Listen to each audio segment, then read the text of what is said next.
सत्संग की महिमा। एक मजदूर का सत्संग के प्रति प्रेम। एक था मजदूर, मजदूर तो था, साथ ही साथ किसी संत महात्मा का प्यारा भी था, सत्संग का प्रेमी था। उसने शपथ खाई थी, मैं उसी का बोझ उठाऊंगा, उसी की मजदूरी करूंगा जो सत्संग सुने अथवा मुझे सुनाए। प्रारंभ में यह शर्त रख देता था, जो सहमत होता उसका काम करता। एक बार कोई सेठ आया तो इस मजदूर ने उसका सामान उठाया और सेठ के साथ वह चलने लगा। जल्दी जल्दी में शर्त की बात करना भूल गया।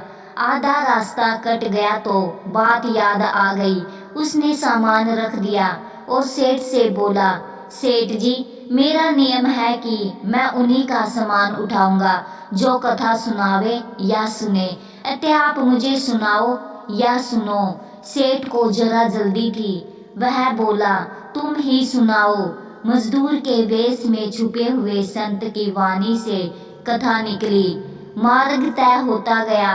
सेठ के घर पहुंचे तो सेठ ने मजदूरी के पैसे दे दिए। मजदूर ने पूछा, क्यों सेठ जी, सत्संग याद रहा? हमने तो कुछ सुना नहीं, हमको तो जल्दी थी और आधे रास्ते में दूसरा कहाँ ढूंढने जाऊं, इसलिए शर्त मान ली और ऐसे ही हाँ हूँ करता आया। हमको तो काम से मतलब था, कथा से नहीं।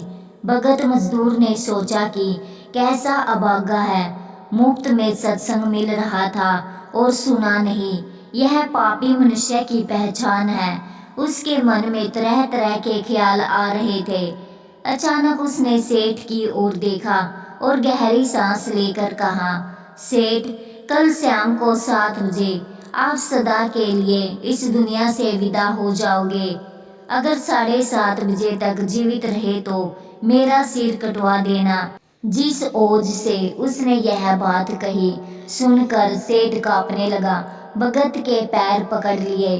भगत ने कहा, सेठ, जब आप यमपुरी में जाएंगे तब आपके पाप और पुण्य का लेखा जोखा होगा, हिसाब देखा जाएगा।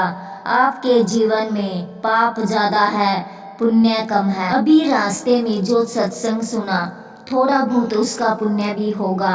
आपसे पूछा जाएगा कि कौन सा फल पहले भोगना है, पाप का या पुण्य का? तो यमराज के आगे स्वीकार कर लेना कि पाप का फल भोगने को तैयार हूँ, पर पुण्य का फल भोगना नहीं है।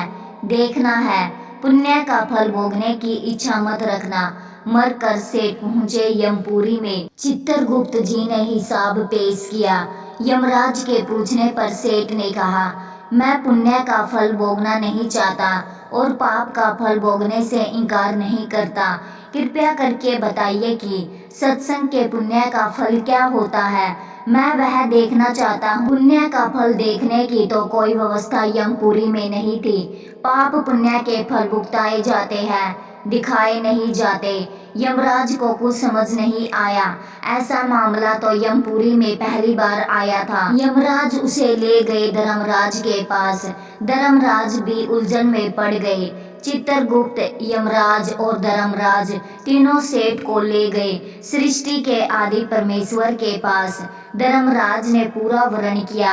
परमपिता मंद मंद मुस्कुराने लगे और तीनों से बोले, ठीक है, जाओ अपना अपना काम संभालो। सेठ को सामने खड़ा रहने दिया।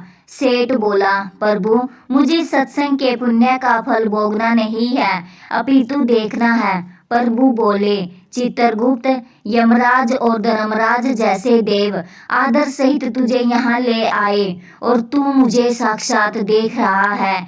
इससे अधिक और क्या देखना है? एक घड़ी आधी घड़ी, आदि में पुनि आद। तुलसी सत्संग साध की हरे कोटि अपराध। जो 4 कदम चलकर के सत्संग में जाता है तो यमराज की भी ताकत नहीं उसे हाथ लगाने की। सत्संग श्रवण की महिमा इतनी महान है। सत्संग सुनने से पाप ताप कम हो जाते हैं, पाप करने की रुचि भी कम हो जाती है, बल बढ़ता है, दुर्बलताएं दूर होने लगती है। जय श्री कृष्ण।